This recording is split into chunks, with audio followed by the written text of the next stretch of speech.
In today's video, I'm going to teach you how to create a digital planner in Notion.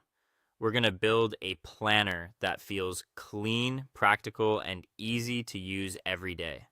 The goal is not just to make something that looks nice, but to create a space that helps you stay organized, track your priorities, and manage your schedule in one place.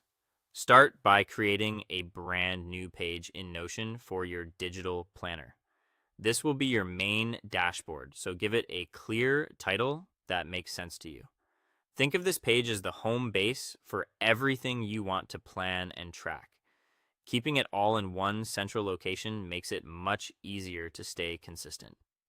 Next, add sections for daily, weekly, and monthly planning. These sections help you break down your time in a way that feels manageable. Your daily section can be for tasks and priorities.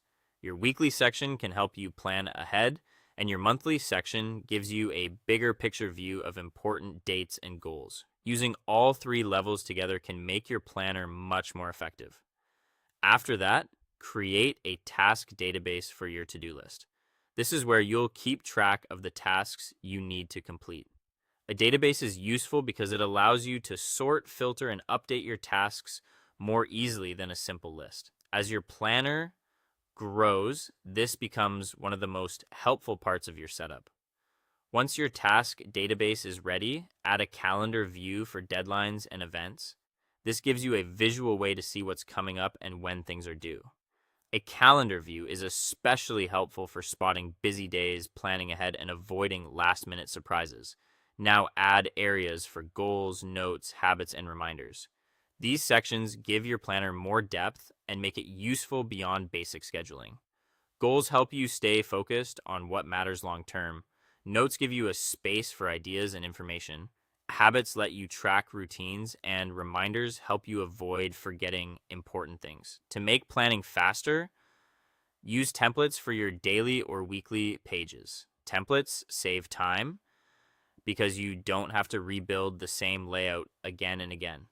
They also help you stay consistent, which is important if you want this planner to become part of your routine. Then customize the design with icons, covers, and headings. This step makes your planner feel more personal and enjoyable to use. A clean design can also make information easier to find quickly. Finally, use your planner every day to organize your schedule. Even a great planner only works if you actually use it. Keep it simple, update it regularly, and let it become a reliable part of your daily workflow.